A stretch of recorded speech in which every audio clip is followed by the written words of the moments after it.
सादर अर्घ दे घर आने सो रहे भांति पूजे सन माने। आज हमारा जीवन धन्य हो गया। आज किस प्रकार मैं करूं आपका वंदन, क्योंकि सेवक के घर में स्वामी का आगमन मंगलों का मूल, अमंगलों का नाश करने वाला है। क्योंकि सेवक सदन स्वामी आगमनु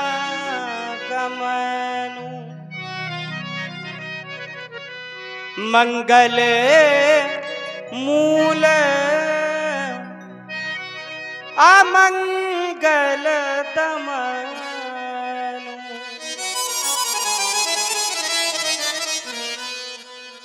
यद्यपि उचित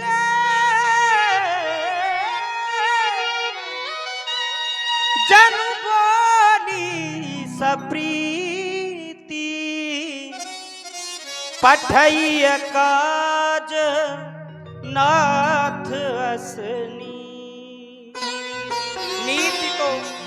नीति तो यह कहती है, आप किसी सेवक के द्वारा याद कर लेते, हम स्वयं आपसे मिलने चले आते। भगवान प्रभु जी के चरणों का वंदन करूं मैं,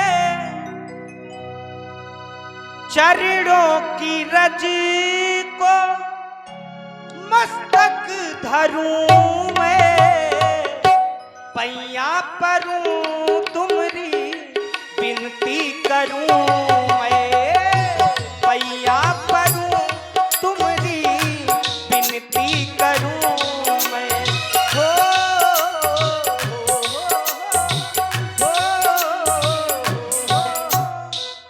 गुरु जी के चरणों का वंदन करूं मैं, वंदन करूं अभी नर्दन करूं मैं, पैया परूं गुरु की पैया परूं मैं, विनती करूं गुरु की पैया परूं मैं, पैया परूं मैं तुम्हारी विनती करूं मैं, पैया परूं मैं तुम्हारी विनती करूं मैं, पैया परूं तुम्हारी विनती करूं मैं, पैया परूं गुरु की विनती करूं मैं, विनती करूं मैं, विनती करूं मैं। आपका आगमन जिस हेतु को लेकर हुआ है, आप हमें आदेश दें, मैं वही करूं। क्यों नहीं, तुम्हारा महामंगल हो।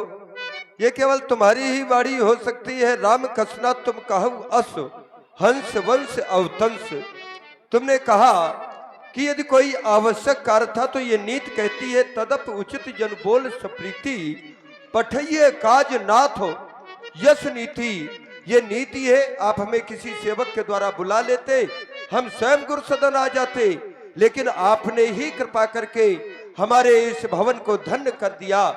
धर्मात्मा राम, आने का केवल एक ही कारण है, तुम्हारे पिता श्री महाराज दशरथ जी तुमको अयोध्या का युवराज पद देना चाहते हैं। भूप सजेऊ अभिषेक समाजू चाहत देन तुम्ही जुबराजू। तो हम चाहते हैं और राम करहु सब संयम आजू। तुम्हें वो सारे नियम और संयम करने हैं जिससे कि जय विद कुशल निभाए काजू, जिससे कि विधाता निर्विघ्नता पूर्वक इस कार्य को संपन्न कर दे। बस इसीलिए आना हुआ है। हमारा प्रणाम स्वीकार करें, आपका आदेश सिरोधार है। तुम्हारा महामंगल हो। अब मैं तुम्हारे पिताश्री के पास चल रहा हूँ।